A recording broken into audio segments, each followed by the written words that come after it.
With One Shot Game, and I'm back with another interview. Today I have Landon here, aka NLS HUNCHO.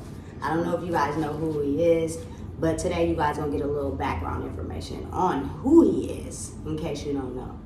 So stay tuned and make sure you guys watch the whole entire video. So we're gonna start today with the first question, which would be, give the people a little introduction about yourself and who you are and what you do and where you're from. Okay, my name is Landon. I go by NLS HUNCHO, as she stated already. I was born and raised in San Francisco, California. I just recently got out into the Sacramento area, so I'm still kind of filling out everything, kind of trying to catch a vibe.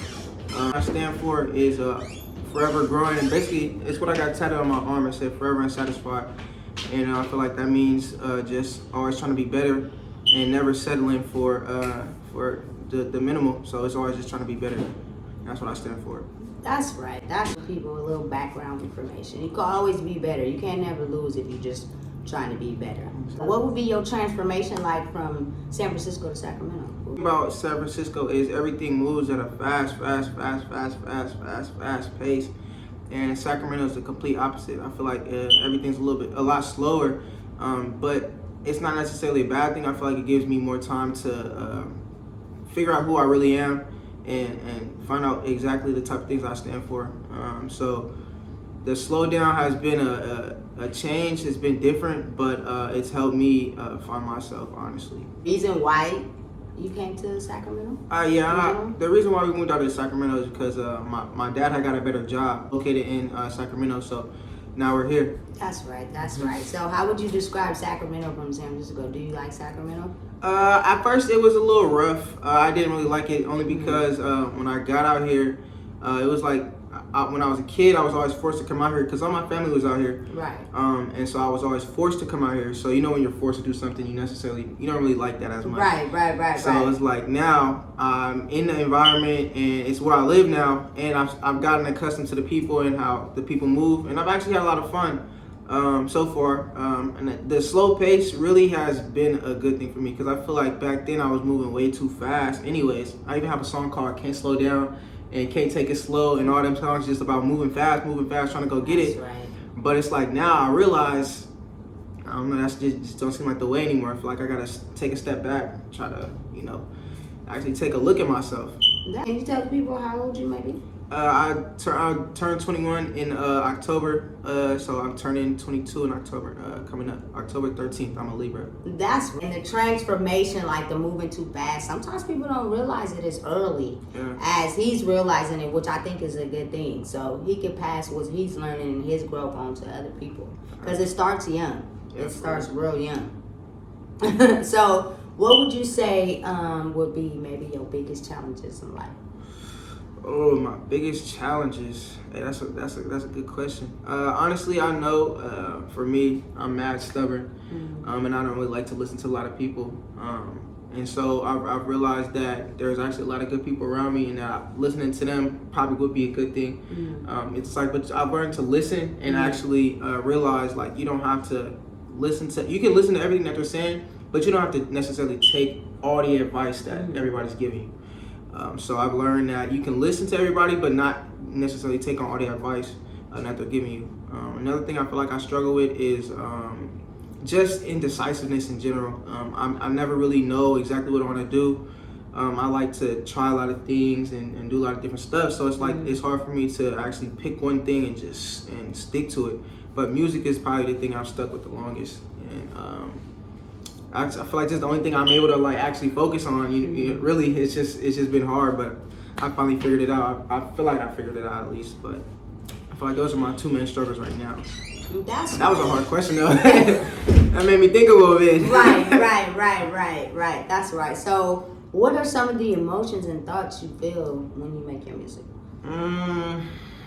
Well, within the past year, it's been a lot of sadness.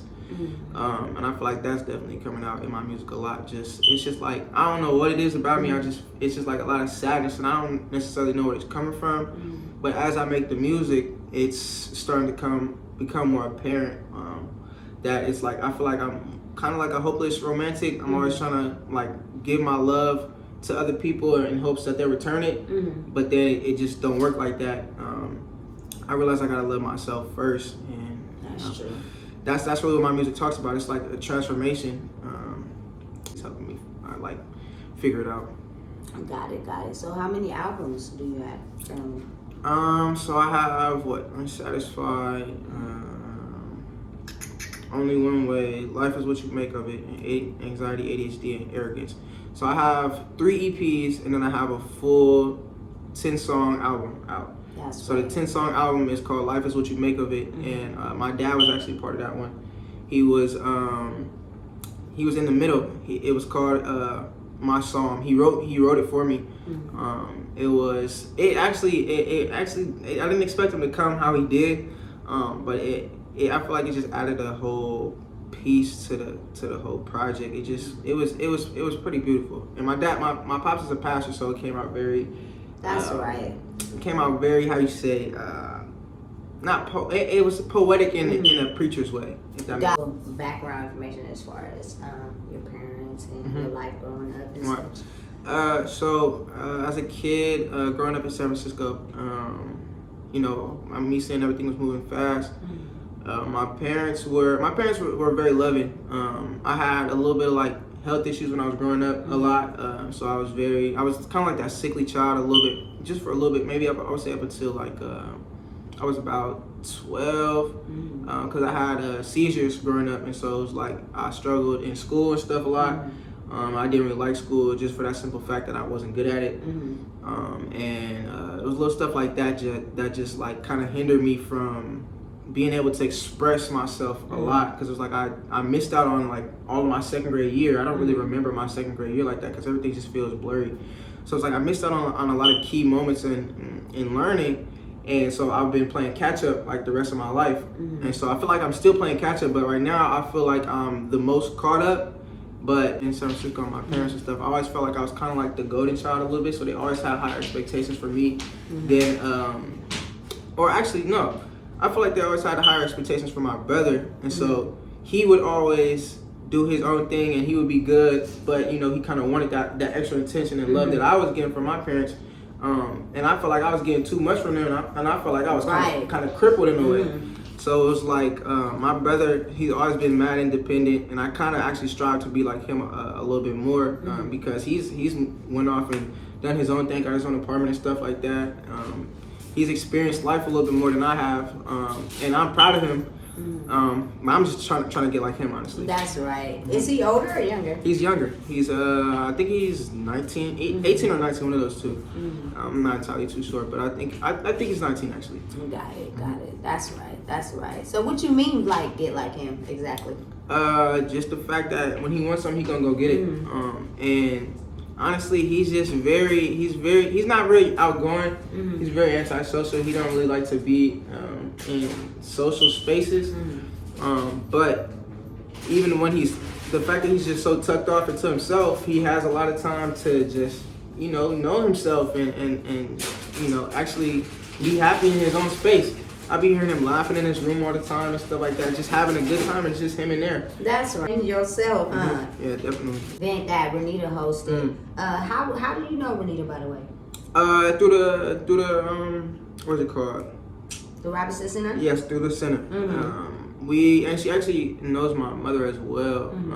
So my mom is a little bit more acquainted with her than I am. Got it. But I think the first time I actually met her in person was actually at that show. Got you. So she was the one who contacted you about doing the show? Yes, it was That's her. Right. That's right. You're a very humble person. I feel like I try. But the thing about that is, my last project is titled Anxiety, ADHD, and Arrogance. She likes that. And I'm glad she does. I feel like it talks about a lot of things though, because although I feel like I can come off as very humble, and that's kind of just the way I was raised, but I feel like I also have these times where I can get arrogant, or I can't really tell the difference between me being arrogant or if I'm just really super confident in myself and my talents. So that's also some more of the things that I kind of talk about in that project as well. It's just like I can be humble, but I don't know what's the line to arrogance, and who really knows what the line to arrogance is. I'm just trying to figure it out. I don't ever really know. True. That's the true fact. Mm-hmm. So when you did your performance, I heard that she said you went to school in New Orleans. Yes. How was that experience? Oh, that was probably the best decision I ever made in my life. If you look at my album cover, I don't even have the bracelet anymore. But the title was "Life Is What You Make of It," and my mom actually gave me that bracelet. She put it on my bed basically like the day before I had to decide if I was going to go away or if I was going to stay in San Francisco and go to City College. And that one little token that she left on my bed was kind of like the nudge for me to go to New Orleans and go back. I went out there and I learned. I feel like almost like too much about myself. Like everything was a shock. I realized that they humbled me. They humbled me, honestly. I just walked in there like I was that guy, and they showed me like, to be that guy, you're gonna have to work to be that guy. We're not just gonna treat you like that guy. You're gonna have to show us that you're that guy. Cause I was walking in there just like I was, like I was that man, and they showed me. It was like, you're gonna have to walk up in here and be the man. Nah, you're gonna have to put in work. So I started doing shows often, rocking the shows, even at school, outside of school, everything.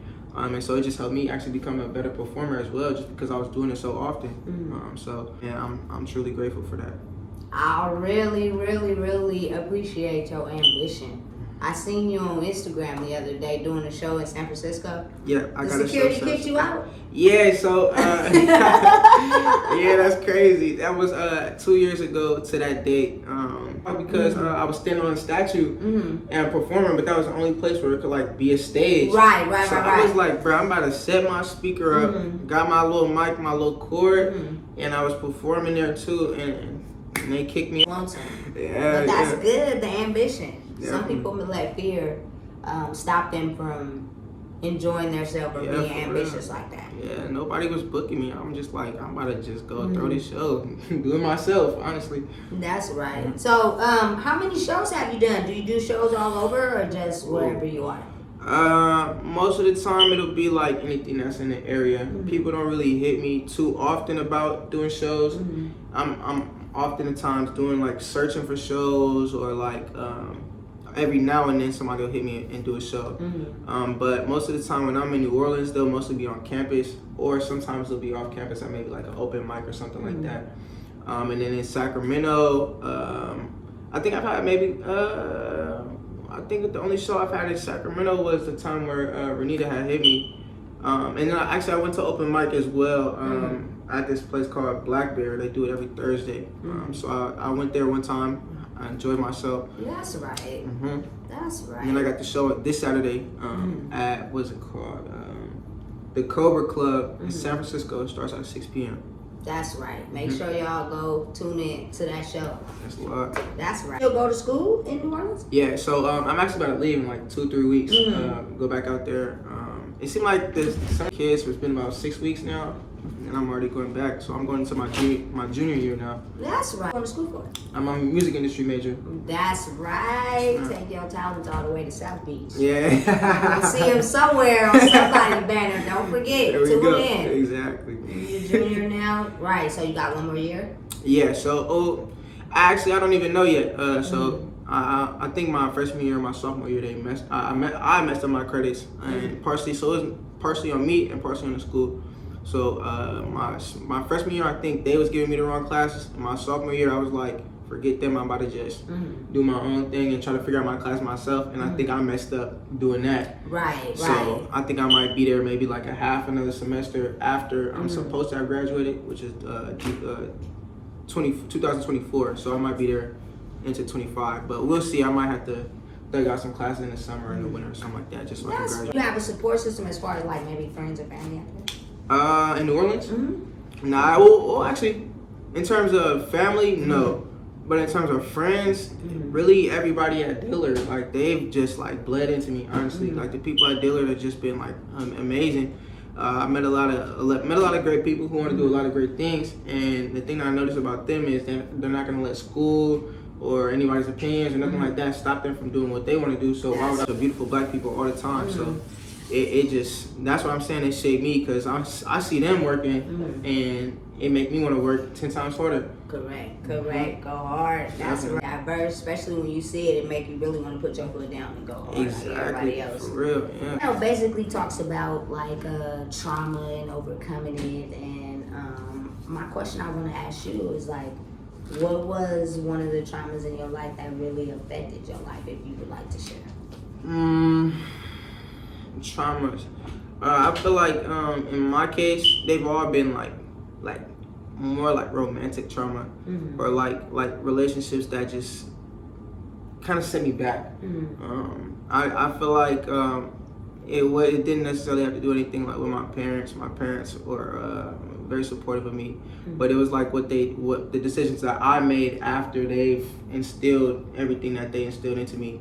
It's what I did after that. So it's like I was getting myself into situations that kind of, it just wasn't for me. Just being around people that wasn't for me, that wasn't necessarily supporting me, but at the same time they were teaching me all these bad habits and stuff that I had to break. And so when I got to college, I was still doing those bad habits, and I was putting them onto the new people that I actually loved, and so I was treating them like based off of how these people in the past had treated me. Right. So it was like I just wasn't. I feel like I was doing them wrong all the time, and so I had to break. Right now I'm chilling. I feel like I just need to. That's right. Yeah, I feel like I just need to focus on myself a lot.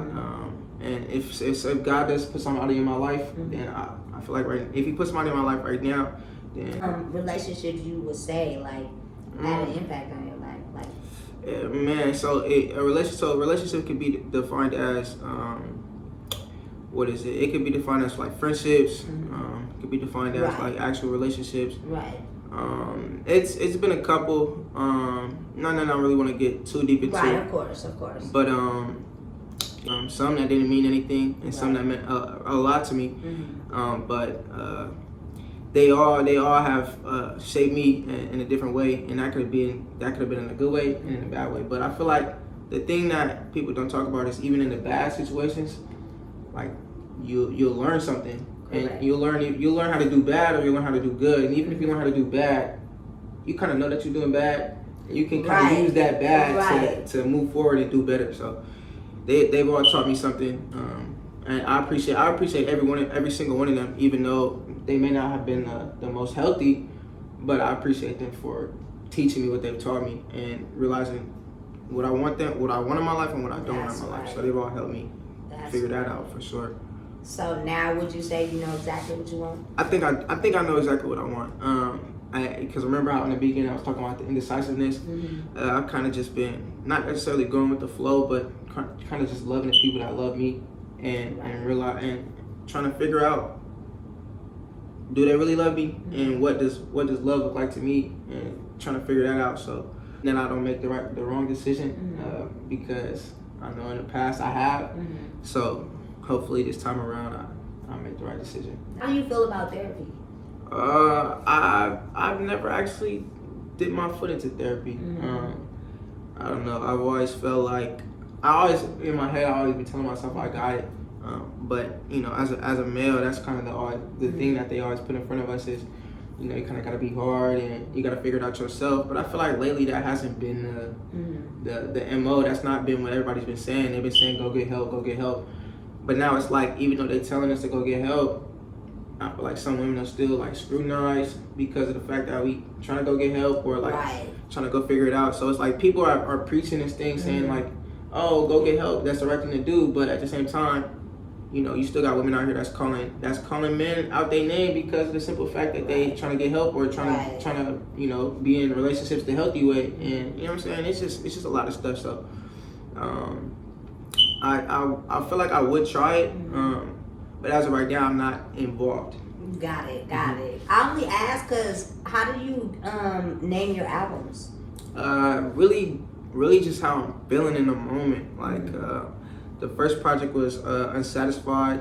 Just are kind of just like lessons I've learned and stuff that I've instilled in myself.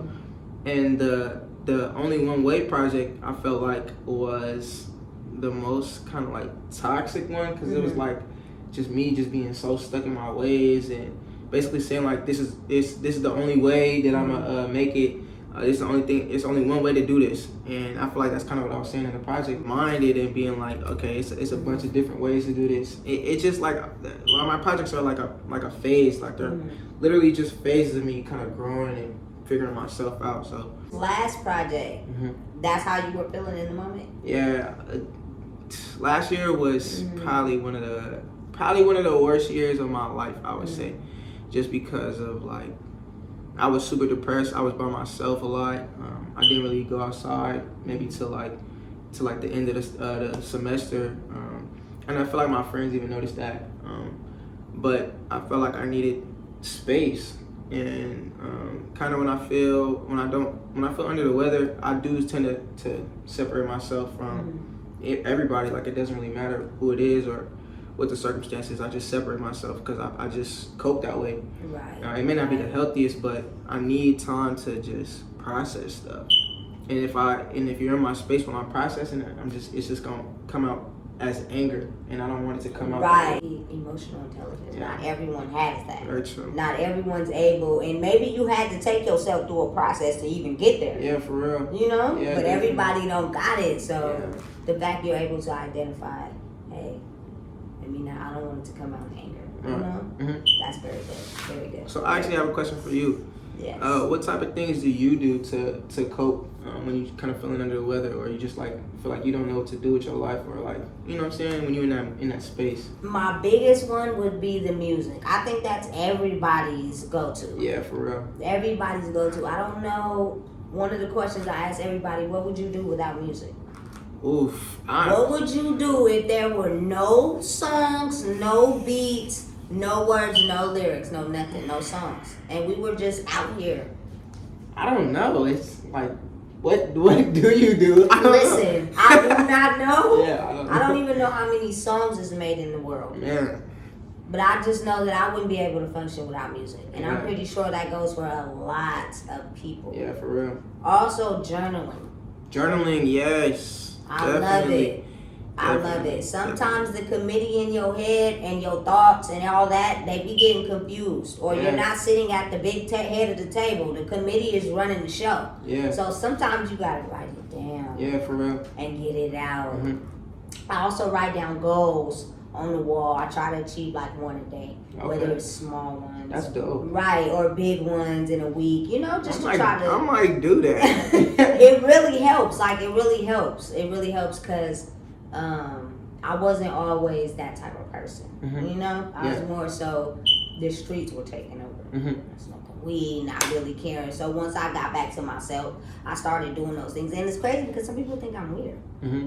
What? You write down your goals? You know, where we come from, people don't do that. What? You read? I have a whole bookshelf. I like to read. That blows me, honestly. That really So, right. But to find like-minded people, you really have to step outside your box. So I think that's what I learned, is that once you step outside your box, you'll find people that like the same activities as you. But if you change or have different activities than the norm, you're not going to find anybody in your circle. Yeah, that's true. Yeah, for real. So now you stop what you enjoy and you start doing what everybody else is doing. Right. Yeah, exactly. And I just, sometimes what everybody else is doing just don't feel my soul. You know what I'm saying? Mine neither. I'm like, do you guys read? Yeah, the crazy thing, I don't even read. Like, I just, because like I was saying, I've never been that like super smart kid. It's just, I think the thing about it is, it's just like I've always, like, I feel like everybody tells me reading is good, but I don't know. I think I need something, just one thing to spark my interest, because there's a lot of things that I didn't used to like that I like now, because for some reason it just sparked this little thing in my brain, and I just went for it. So it's like, I don't know. I feel like one day there's gonna be this book that just sparks my attention, and it's just gonna roll from there. So I'm just really waiting on that day, because I feel like it just hasn't came yet. But I know that if I start reading, I like educate myself, like literally the world is gonna be in the palm of my hands. I just need to go out and do it. True. You ever feel Or like, even audiobooks. Very true. People do tell me that too. Because it's like sitting and reading through it, my brain checks out. Right. I might have to try that. Everybody tells me that. Nah, that's what I'm saying. I'm so listen to stubborn. it in the car. Listen to it in the shower, maybe. It like feed your brain. Yeah, in the shower. That'd be my peaceful time too. Like I really just be in the shower. I try to like get a good shower where I'm just like silent and I'm just sitting there. Half the time I be quiet. Sometimes I put on some music. I haven't really tried to throw in an audiobook, but now it's like I don't know. It kind of just seems like it makes sense now. Do you meditate? I've tried that before. I actually love the feeling. Do you ever just be done meditating and just feel so calm and everything just seems to make sense? I don't know. Meditating has been one of those things that I feel like I should do more often. But when I do it, oh my gosh, it just that's something that actually feeds my soul is meditating. That's right. I think it's something everybody should do. Yeah. It's real healthy to clear out your brain sometimes and stop erasing thoughts from everyday life. No, seriously. And just sit and decompress. Yeah. Because everybody's different. Everybody's not the same until you get. Man, I feel like that's the hardest part. I feel like I be trying to tap into everybody else's gift because I don't know. As an outsider, you kind of see everybody else's gift and what they good at, and then you be looking in the mirror and be like, dang. Like, what am I good at? Me, I was like, I didn't even know until I was about like 18, 19. And that's when I started trying to do music, but I wasn't good at it when I started. So I tried to, I was just trying it, and my friends was like, this is cool. Like, it wasn't really doing what I wanted it to do. And so at first I started with freestyles. And when the freestyles was coming, they was like, oh, this is hot, this is cool. And then I started getting in the studio, and then that's when the support just like dropped off heavy. And I was wondering what had happened. And it's because like, I don't know, freestyles are kind of like something in the moment that you could just gas up and be like, dang, this is hot, but I don't really last that long. Right. Crazy that needs to be viral or like you're somebody big already. But other than that, I feel like the freestyles don't really last as long in my personal opinion. But they didn't for me. Don't give up. The crazy thing is I be thinking about doing like giving up, but I don't know. It's just like something keeps reeling me back into it. So if you ever talk to me and I say like, oh, I'm not feeling this right now, that's probably a temporary emotion, and I'm just talking in the moment. Cause you're a good performer. Thank you. Good performer. Got the people engaged, everything. Even if it was a big or little crowd, you look like you get everybody to enjoy the show. I appreciate that. And I think that's a big plus. Music is something that keeps calling me. Yeah. So, any new projects you're working on right now? I've done a feature for my boy back in New Orleans. His name is KB2 Wild. I feel like that's kind of what got me back in the studio because I went and recorded it, and I only booked an hour, and it was like I feel like I'm being teased right now because I was in the studio, I recorded it, and then I had to leave. I was like, this don't feel right. Like I wanted to be in there maybe like 3-4 more hours, and I couldn't do that. So I'm getting back in there soon. I'm gonna try to get a couple songs recorded before I go back to school, and I don't necessarily know what the plan is, so I'm not even gonna speak on it. But I would just say keep your eye out because it's a big chance that something new is gonna be coming. That's right. So. What's all your platforms besides Instagram? What other platforms do you have where people can check you out? Man, I got Twitter. All my platforms are gonna be NLS HUNCHO, HUNCHO. So I got Twitter under NLS HUNCHO, Snapchat. My link tree is NLS HUNCHO or link.com/NLS HUNCHO. Stuff like that. I'll probably just give you the link. You'll probably put it in the video. Of course, definitely. But yeah, any platform you can think of, I got it. It's just NLS HUNCHO on all platforms, literally. Okay, and where can I get your music? If you listen to music on Spotify, I'm there. You listen to music on Apple Music, I'm there. Tidal, I'm there. YouTube, I'm there. That's right. Names you may have worked with? I feel like the biggest name that I've worked with so far, his name is G-Val. He's from San Francisco. He's like the first bigger artist. He signed to Empire. First bigger artist to actually give me some type of a chance. And I was so nervous in the studio because it was like my first time. I didn't really exchange words with Brad, even really trying to get to know him. I kind of just recorded the song and kind of got up out of there, which is one thing I kind of regret because I didn't really get a chance to get to know him. And, I even asked him some questions about the industry and how it works and stuff like that. So I feel like I missed out on a lot of game right there. But that was probably the biggest name I worked with so far, G-Val. I appreciate him so much just for allowing me to be in the studio with him. That was a pleasure. That's right. But I feel like I did mess up the opportunity to learn in that space. So how did that opportunity come about?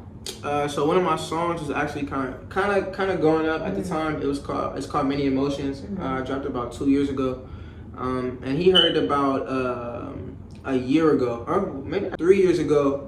He tapped in with me about 2 years ago, and then he hit me on Instagram basically because he liked the song, and he said he wanted to work. And then maybe like a couple of days later, he was like, "I got a studio session, pull up." And so I pulled up, and then we recorded the song "Can't Take It Slow." And then after that, I even messed up on the drop. I messed up on the drop because I only dropped it on SoundCloud at first because the link to all platforms wasn't working. So it was just so bad. I didn't handle it professionally enough, and I feel like that kind of turned him off because it's like he didn't really. It's like it kind of just gave him that vibe like I didn't really care about what I was doing. And at the time, I feel like I didn't really care about what I was doing. I kept going through these little phases. Right. And so that was just one of the phases. When he tapped in, I wasn't locked in like how I should have. So that was really on me. A chance to redo that opportunity, you would? Oh yeah, definitely. I feel like I would know how to handle it now. That's right. And just I don't know. I used to be scared to talk to people too. I'm not scared to do that anymore. So it's just I'm a whole different person now. So if any bigger artist was to hit me up, I feel like I would handle the situation way more better, or not way more better, a lot better. What's the most unique thing about you? Oh, the most unique thing about me, I feel like it's my energy, honestly, because I'm very, once I get comfortable, I'm very, like, bubbly and very, like, I don't know, I feel like I have this thing where I can motivate people really well. So it's like I said, how I see a lot of stuff in people, I don't know, I kind of just tell them and kind of just, like, nudge them a little bit. I kind of think I kind of get that from my mother. So I do that for myself all the time. I know I always can for somebody else. That's right. I wonder, why do you think that is? People are very good at motivating other people, but when it comes to their self, it's kind of like a roadblock. I wonder if it's like they kind of, well, in my eyes, I see it as like they want to do it to themselves so bad, but something in their head they just can't. So instead of trying a little bit harder on themselves, they just keep putting their energy out to everybody else. So when I was saying I was taking that time to really figure myself out, but like I was like figuring out what type of things would motivate me to go harder and trying to figure out what would help me go harder. So that time I spent alone was that time where I was trying to figure out how to stop bleeding into everybody else so much and let the blood I have in my system circulate a little bit better. You know what I'm saying? That's right. Good head on your shoulders. Thank you. You're welcome. Where do you see yourself in 10 years? Ooh, that's a big question, but I know for sure. 10 years, I know I gotta be. I want to be in my own spot for sure. I want to have my own money, which I already have my own money, but it's like. A big bag. Yeah, I want a big bag. I'm not trying to be. I don't think I'm trying to be in Sacramento. I want to be like maybe in like LA or something like that. Just out of somewhere where I'm comfortable. And I just want to be secure, really. Like I don't want to be having to worry about what's coming next or I just want all that the money problems to be away. Like I don't want to have to worry about money at all. I just want to be able to just like if I want to buy something. You got big plans after you graduate school? That's the hard part. I don't even know what I want to do after I get out of school. I feel like I'm still trying to figure that out. But I just know that I want to be stable. I don't know what's gonna look like. I don't know. Like tell me I'm still young, and I got time to figure it out. It's just scary to think about. So I really don't even know what my plan is. Stableness in your life?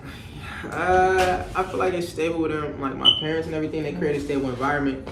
But when it comes to everything outside of that, it's on me. I feel like I be messing it up because I honestly don't even know. It's hard for me to explain why.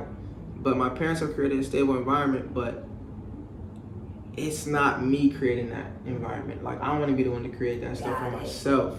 Got it. So it's not necessarily unstable in terms of like the environment that I'm in. It's just I want to create a stable environment for myself. Got it. Had anything that you would want to tell the people to motivate them to? The thing that I've learned the most is you just can't really care about what everybody else thinks. Like people gonna call you weird, people gonna do all this other stuff. But at the end of the day, you kind of just gotta know yourself. So I would say just figure yourself out before trying to go and love anybody else or try to figure anybody else out. Because at the end of the day, you can't help anybody before you help yourself. True. So I know that's taboo. Real facts. People gotta understand, and sometimes you don't know who you are, and sometimes people in denial and don't want to admit it. Yeah, for real. But it's the truth, and so you can't go wanting to be in a relationship and love someone and you don't know who you are because what they right, right, back and forth. So nobody really wants to go through that first statement. Exactly. So I think that's the best advice that you can give. So thank you for doing this interview. Of course. I really appreciate you. Thank you for having me. Of course. You're really humble, humble. I appreciate you for just coming. Of course. I was shocked. So I'm trying to put together a collection of YouTube videos. Basically, anybody who struggles with a little bit, our outlets may not be the healthiest. Right, that is very true. You know, so right. True. So as I'm learning, I'm trying to help people learn. Mm-hmm. So if you know anyone who's interested in doing interviews or got information or, you think they can pass? Definitely. Let me know. I got you. Of course. Thank you. That's Deidre with One Shot Game. This is NLS Honcho. Mm-hmm. And thank you guys for watching.